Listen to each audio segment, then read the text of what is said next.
को इस गद्दी के आशीर्वाद की जरूरत है। मान समाज के एक एक घर को हम अगर कबीर पंथी नहीं भी हैं तो भी कबीर से दूर नहीं हो पा रहे हैं, क्योंकि उनका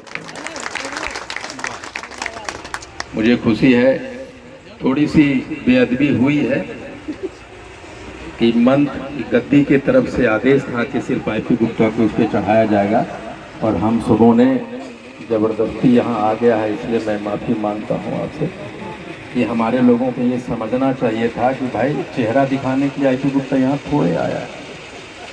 IP गुप्ता अपना सर झुकाने आया, आशीर्वाद मांगने आया है कि बिहार ही नहीं भारत में जितने भी गद्दियाँ हैं कबीर के पंथ के, मैं आपसे अनुरोध करता हूँ कि आप मेरी वकालत कीजिए, उनसे आशीर्वाद देने के लिए कहिए कि इस आरक्षण की लड़ाई में IP गुप्ता और पान समाज को साथ दें। बहुत बहुत धन्यवाद।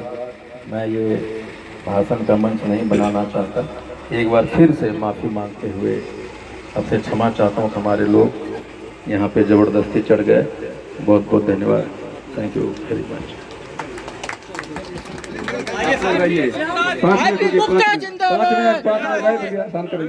बोलिए सदगुरुदेव की जय।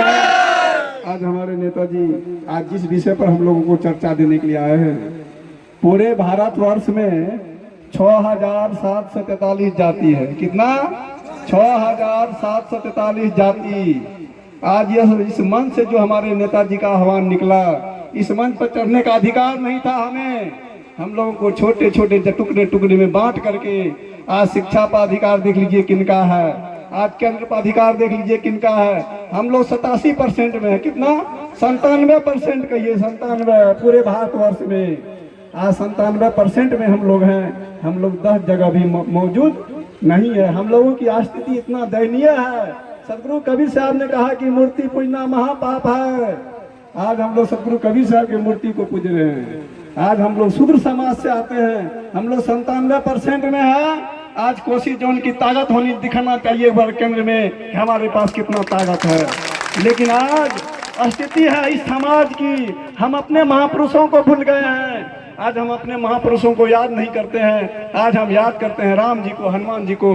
आज अयोध्या जी में मंदिर का निर्माण हुआ है ना, वहाँ 208 मूर्ति बना हुआ है। अयोध्या जी पहले साकेत नगरी के नाम से जानते थे। भगवान बुद्ध का वहाँ तपस्थली था, वो अयोध्या जी पहले नहीं था। अब तो बुद्धिजीवी लोग आया है, धरती पर हम लोगों को पीछे धकेल दिया है। हम लोगों को छोटा जाति में क्यों बांटा? सदगुरु कबीर साहब ने कहा जाति न पूछो साधु की, पूछ लीजिए ज्ञान। हम लोग कोई जाति नहीं है, हम लोग भी मनुष्य हैं। बड़े लोगों ने जिस जगह से पैदा लिया है, जिस खून से पैदा लिया है, उसको भी आने का वही रास्ता है, हमें भी आने का वही रास्ता, जाने का वही रास्ता।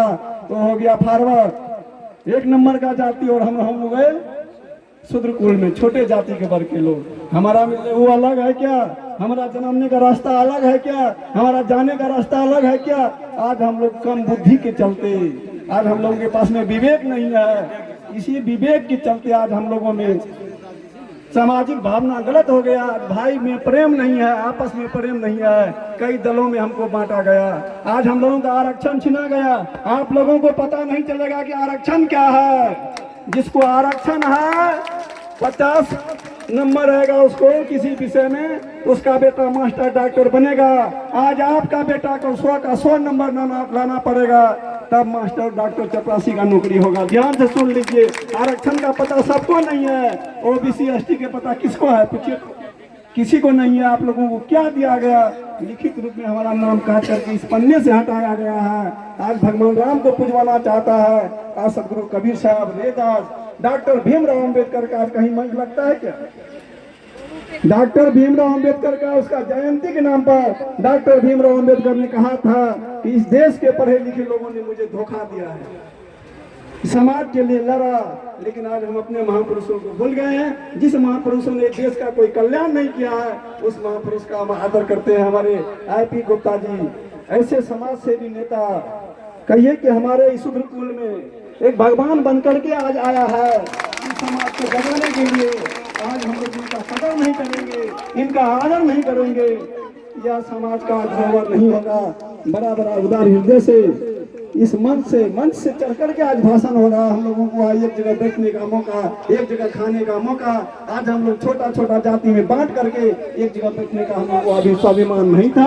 आज सदगुरु कबीर साहब का देन है, संत रविदास का देन है, और पूरे भारतवर्ष के कहिए महान नेता शूद्रकुल में डॉक्टर भीमराव अंबेडकर आज हम लोग चोला पहन कर हमारे सरनाम में बाबा साहब को जुड़ा है, लेकिन Baba Saheb doctor Bhimrao Ambedkar coat tie में पूरे भारतवर्ष में बाबा कहलाया। आज उन्हीं के अधिकार पर, उन्हीं के बताए हुए नियम पर पूरे भारतवर्ष का शासन चल रहा है। आज ऐसे ऐसे महापुरुषों का हम लोग नाम नहीं जानते हैं, ज्यादा समय को नहीं गंवाते भी हम साधु समाज की तरफ से। मैं तो डरा डरा बोल रहा था ना कि क्या बोलूं क्या ना बोलूं, गद्दी की बेअदबी हो जाएगी, लेकिन जब हुजूर ने बोल दिया है सारी बातें तो मुझे लगता है कि एक दो बात और बोल सकता हूँ। मैं तो डरा हुआ था कि ऐसा ना निकल जाए गद्दी की अपमान न हो, लेकिन जो दिल की भड़ास मेरी थी हुजूर ने निकाल दिया, इसके लिए बहुत बहुत धन्यवाद आपका। लेकिन इस गद्दी पे बैठ के मैं आपको बोल रहा हूँ, यहाँ से बोल रहा हूँ जहाँ से भगवान हमारे आराध्य कबीर जी का विराजमान है, कहीं न कहीं उनकी आत्मा विराज है। मैं उस रास्ते पे चल पड़ा हूँ जहाँ से आरक्षण हमें दिखाई पड़ रहा है वो वापस आ रहा है। और इस गद्दी पे बैठ के कह रहा हूँ, यहाँ से खड़ा होके कि दुनिया इधर से उधर हो जाए, आईपी गुप्ता सिर्फ और सिर्फ आरक्षण के लिए जिंदा है और उसको लेकर आएंगे।